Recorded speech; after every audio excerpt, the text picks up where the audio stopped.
Bab 5. Bagaimana kita hidup dan bertumbuh. Topik B. Mengapa kita perlu makan dan minum. Pada topik kali ini, kalian akan mempelajari organ-organ yang berperan dalam sistem pencernaan manusia. Bagaimana organ-organ tubuh tertentu mengolah makanan dan minuman sehingga tubuh kita bisa memperoleh nutrisi. Dengan memiliki pengetahuan tentang organ-organ pencernaan dan fungsinya, sehingga kalian diharapkan dapat memahami bagaimana tubuh mengolah makanan yang dimakan dan dapat mengaitkannya dengan gangguan pencernaan yang sering dialami akibat pola makan dan minum yang kurang baik. Tujuan pembelajaran topik B adalah kalian dapat mendeskripsikan proses pencernaan pada manusia. Kalian dapat menerapkan pola makan dengan menu seimbang dalam kehidupan sehari-hari. Mari kita pelajari. Pertanyaan esensial. Pertanyaan nomor 1. Mengapa kita perlu makan dan minum? Jawabannya adalah tubuh membutuhkan sumber-sumber nutrisi yang akan digunakan sebagai sumber energi. Selanjutnya, pertanyaan nomor 2. Bagaimana makanan dan minuman membantu kita tetap hidup dan beraktivitas? Jawabannya adalah nutrisi digunakan tubuh untuk mengganti sel-sel mati serta membantu proses pertumbuhan dan perkembangan. Manusia dapat tumbuh dan berkembang karena mendapatkan nutrisi yang cukup. Jika tubuh kekurangan nutrisi, kita akan menjadi lemas, mudah terserang penyakit, serta terhambatnya pertumbuhan atau perkembangan. Selanjutnya, pertanyaan nomor 3. Bagaimana sistem pencernaan bekerja mengolah makanan dan minuman yang kita konsumsi? Jawabannya adalah sistem pencernaan manusia yang bertugas menyerap energi, terdiri dari mulut, kerongkongan, lambung, usus halus, usus besar, dan anus. Selanjutnya, pertanyaan nomor 4. Seperti apa pola makan dan jenis makanan atau minuman yang sehat? Jawabannya adalah mengonsumsi makanan dengan nutrisi yang seimbang dengan jadwal yang teratur. Nah, sekarang coba kalian simak percakapan pada gambar berikut. Aduh, perutku mengapa sakit berat ya?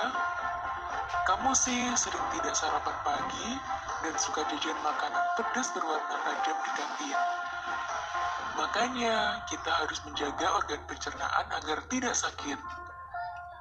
Bagaimana cara menjaga organ pencernaan kita? Yaitu tadi, Ian, kamu harus menjaga pola makan, makan tepat waktu, dan mengonsumsi makanan sehat. Selanjutnya, mari kita simak kosakata berikut ini. Kosakata baru. Sistem pencernaan adalah kumpulan organ pencernaan yang berfungsi untuk mencerna makanan menjadi senyawa-senyawa yang dibutuhkan oleh tubuh. Pernahkah kalian terlambat makan atau tidak makan dalam waktu beberapa jam? Biasanya, kita akan merasakan kepala pusing, perut terasa sakit, dan badan terasa lemas saat kita terlambat makan. Tubuh kita seperti mesin yang juga membutuhkan bahan bakar. Kita membutuhkan makanan dan minuman sebagai bahan bakar. Di dalam makanan dan minuman terdapat kandungan gizi yang dibutuhkan tubuh.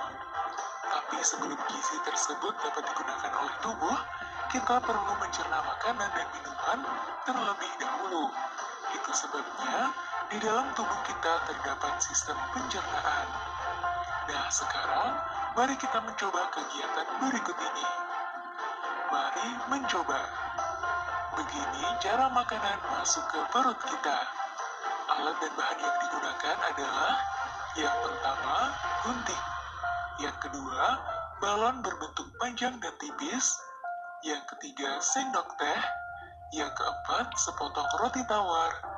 Yang kelima, minyak goreng sebanyak 1 sendok teh. Langkah percobaan. Langkah pertama, Potong bagian pangkal balon agar membentuk saluran yang panjang, seperti yang terlihat pada gambar berikut. Langkah kedua, tuangkan minyak goreng sebanyak 1 sendok teh ke dalam balon, seperti yang terlihat pada gambar berikut. Langkah yang ketiga, ambil 1 roti tawar, kemudian kepal-kepal, hingga ukurannya menjadi selebar diameter balon, seperti yang terlihat pada gambar berikut. Langkah yang keempat, masukkan bulatan roti tawar ke dalam salah satu sisi balon, seperti yang terlihat pada gambar berikut. Langkah yang kelima, tekan bagian balon yang berada di bagian belakang roti yang telah dibulatkan, seperti yang terlihat pada gambar berikut. Langkah keenam, terus tekan dengan kedua tangan. Langkah ketujuh, amati apa yang terjadi. Selanjutnya, mari refleksikan. Pertanyaan yang pertama, mengapa manusia membutuhkan makanan dan minuman yang mengandung nutrisi seimbang? Jawabannya adalah karena tubuh manusia membutuhkan berbagai macam nutrisi untuk membantu manusia menjalani aktivitas, meningkatkan kekebalan tubuh terhadap penyakit, serta mendukung pertumbuhan. Selanjutnya, pertanyaan nomor 2. Seberapa baik asupan nutrisi yang kalian dapatkan setiap hari? Jawabannya adalah, mengonsumsi makanan sehat setiap hari sangat diperlukan guna memenuhi asupan nutrisi sehari-hari. Tubuh membutuhkan nutrisi dan energi yang diperoleh dari makanan agar tetap berfungsi dengan baik. Selain sebagai sumber nutrisi dan energi tubuh, rutin mengonsumsi makanan sehat juga dapat memberikan banyak manfaat, mulai dari meningkatkan kekebalan tubuh, memperkuat otot dan tulang, menurunkan resiko penyakit kronis, melancarkan pencernaan, hingga mempertahankan berat badan ideal. Selanjutnya, pertanyaan nomor 3. Mana di antara makanan ini yang menurut kalian lebih sehat? Jelaskan. Menu makanan A terdiri atas makanan-makanan siap saji yang mengandung banyak karbohidrat, gula, lemak, dan sedikit protein. Tidak ada makanan dengan kandungan serat dan vitamin yang tinggi pada menu makanan A. Adapun pada menu makanan B terdapat keseimbangan kandungan nutrisi, karbohidrat dari nasi, protein dan lemak dari ikan dan susu, serta serat dan vitamin dari tomat dan sayuran. Terdapat pada menu makanan B. Jadi, menu makanan B lebih sehat dibandingkan menu makanan A. Selanjutnya, pertanyaan nomor 4. Seberapa sering kalian mengalami gangguan pencernaan? Jawabannya adalah, gangguan pencernaan merupakan tanda dan munculnya penyakit di saluran pencernaan. Beberapa kebiasaan tidak sehat bisa menjadi penyebab gangguan pencernaan muncul dan penyakit lebih serius berkembang. Kebiasaan itu seperti makan kurang sehat, tidak banyak bergerak, minum soda, minum alkohol berlebih, sedikit minum, sering stres, banyak makan daging, banyak makan makanan penutup, menggunakan pemanis buatan, dan kurang menjaga kebersihan. Nah, sekarang mari kita lanjutkan pada materi berikutnya. Belajar lebih lanjut. Begini cara makanan masuk ke perut kita. Kalian tentu sudah mengetahui apa itu sistem pencernaan. Lebih mudahnya, pencernaan adalah organ atau sistem di dalam tubuh yang mengatur makanan yang kita makan, mulai dari mulut hingga menjadi tinja yang dikeluarkan melalui anus. Coba kita bayangkan betapa luar biasanya sistem pencernaan yang telah diciptakan Tuhan. Bukan sulap, bukan sihir. Nasi, lauk pauk, dan buah yang kita makan melalui mulut berubah menjadi benda berwarna kuning kecoklatan yang kita sebut tinja. Hal itu terjadi karena makanan mengalami proses panjang dalam tubuh. Perhatikan gambar berikut. Bayangkan, kita akan jalan-jalan di saluran pencernaan. Kita akan memulai perjalanan di bagian paling atas. Ibaratkan bahwa makanan yang kita makan memasuki sebuah gua dan akan mengalami perjalanan panjang. Yuk kita bahas satu persatu. Mulut. Kita mulai dengan berdoa dan masukkan makanan melalui bibir. Kemudian, makanan ditangkap gigi dan lidah. Selanjutnya, punya makanan sambil menikmatinya. Kita harus bersyukur karena Tuhan menciptakan indera perasa pada lidah sehingga kita bisa merasakan makanan yang dimakan. Sebelum makanan kita telan, sebaiknya makanan dikunyah sebanyak 32 kali. Selanjutnya, kerongkongan. Saat ditelan, makanan masuk ke kerongkongan dan didorong hingga masuk ke dalam lambung. Makanan dapat terdorong ke lambung karena adanya gerakan dari kerongkongan yang disebut gerak peristaltik.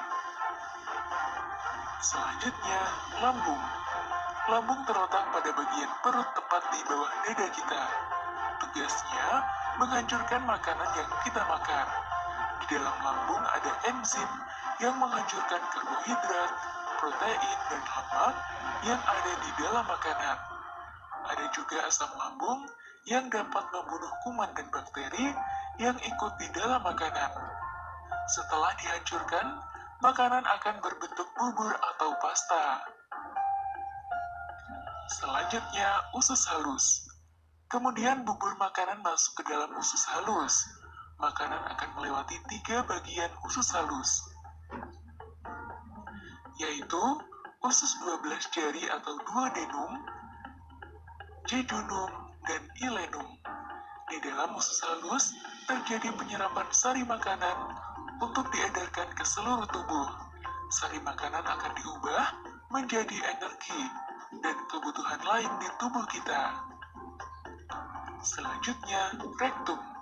Sisa makanan yang tidak diserap oleh usus halus akan menuju ke usus besar. Di dalam usus besar, sebagian besar air akan diserap, sehingga yang tersisa hanyalah ampas atau sisa makanan yang tidak dapat diolah lagi. Ampas makanan ini disebut tinja atau feses. Selanjutnya, simak kosakata baru berikut ini untuk menambah kosakata kalian. Kosakata baru.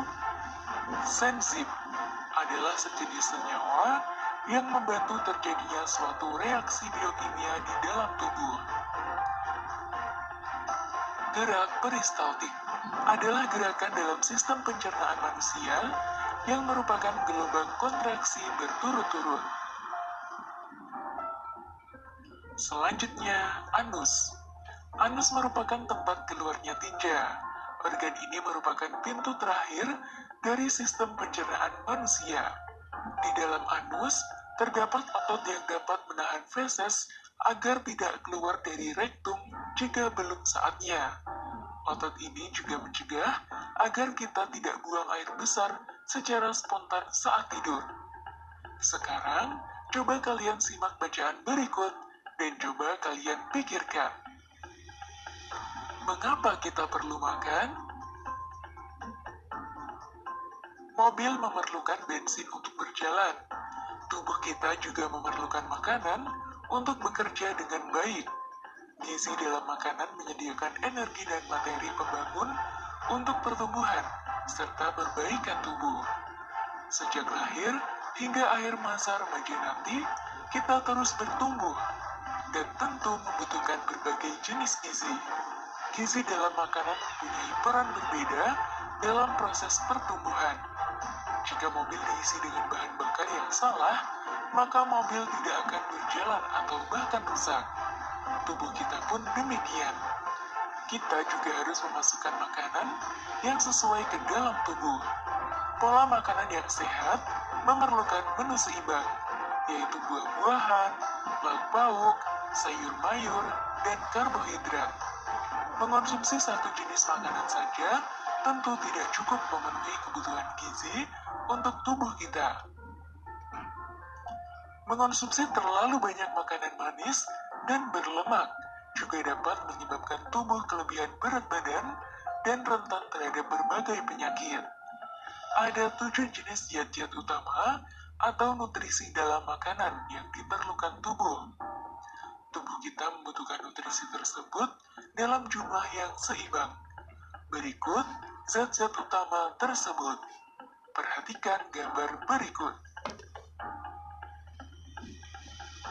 Yang pertama, protein. Merupakan zat yang dibutuhkan untuk pertumbuhan dan perbaikan dalam jumlah besar bagi tubuh. Ikan, daging, keju, kacang tanah, dan polong-polongan merupakan makanan yang mengandung protein. Selanjutnya yang kedua, karbohidrat. Merupakan nutrisi utama yang dibutuhkan bersama protein dan lemak. Karbohidrat akan diolah menjadi zat gula yang dibutuhkan tubuh untuk menghasilkan energi secara cepat. Karbohidrat bisa didapatkan dari kentang, jagung, umbi-umbian, sagu, tepung-tepungan, dan sebagainya. Selanjutnya yang ketiga, lemak. Lemak sangat penting untuk kesehatan tubuh. Lemak membantu penyerapan vitamin, melindungi organ-organ penting di dalam tubuh, dan membantu tubuh agar tetap hangat. Lemak bisa didapatkan dari santan, kacang-kacangan, daging sapi, daging kambing, daging ayam, ikan, susu, semua makanan yang digoreng, dan sebagainya. Selanjutnya yang keempat, vitamin. Membantu tubuh melawan kuman penyakit dan diperlukan untuk menunjang kinerja tubuh. Pada umumnya, vitamin berasal dari buah-buahan dan sayur-sayuran. Yang kelima, mineral. Diperlukan untuk kesehatan tulang dan gigi serta darah. Mineral berasal dari buah-buahan dan sayuran. Makanan lain seperti susu menyediakan kalsium untuk kesehatan tulang. Selanjutnya yang keenam, serat. Penting untuk pencernaan karena dapat membantu menjaga kesehatan usus dan mempermudah proses buang air besar. Jika kurang serat, kita akan sulit buang air besar. Makanan yang mengandung serat diantaranya sayur-sayuran, buah-buahan, gandum, dan beberapa kacang-kacangan. Selanjutnya yang ketujuh, air. Sangat penting bagi tubuh. Air membantu melarutkan makanan yang kita makan dan juga membantu produksi air liur. Air juga menjaga tubuh agar tetap dingin lewat keringat. Asupan air juga dapat berasal dari banyak sumber makanan lain, seperti buah dan sayuran. Untuk membantu kalian mengatur pola makan, kalian bisa mengikuti pola piramida makanan berikut. Angka persentase menunjukkan berapa banyak nutrisi makanan yang kalian makan. Dari 100% makanan yang kalian makan, sebaiknya 40% makanan merupakan sumber karbohidrat, seperti nasi, roti, dan sereal. Adapun 35 makanan sebaiknya mengandung buah-buahan dan sayuran. 20% makanan mengandung daging, ikan, susu, dan telur, serta 5% mengandung lemak dan gula. Selanjutnya, simak kosakata baru berikut ini untuk menambah kosakata kalian. Kosakata baru.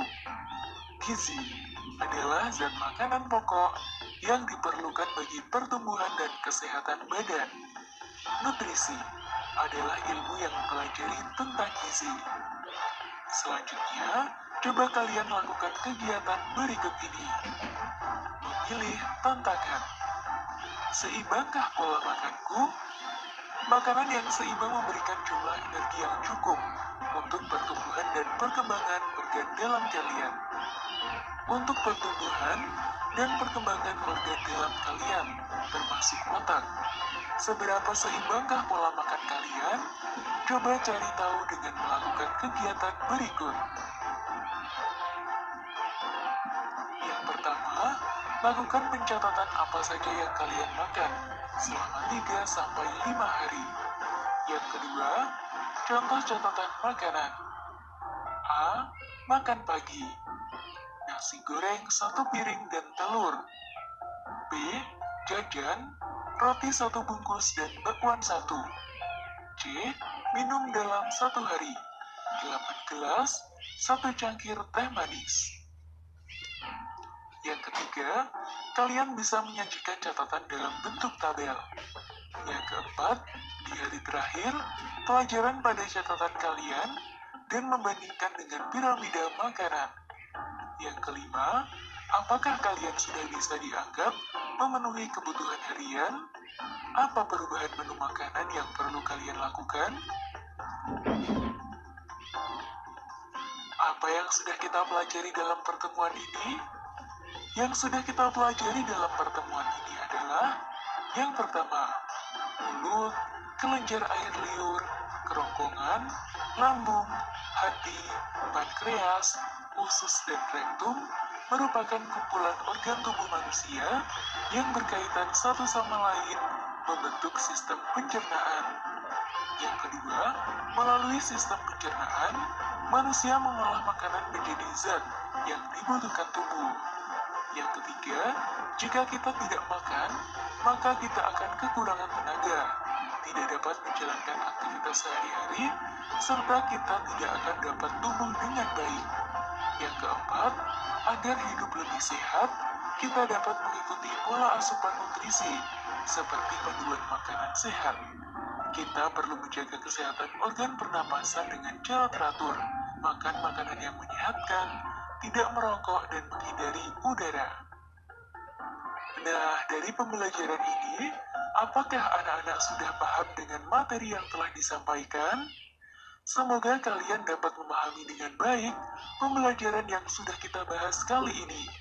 Rajinlah belajar, dan tetap semangat ya!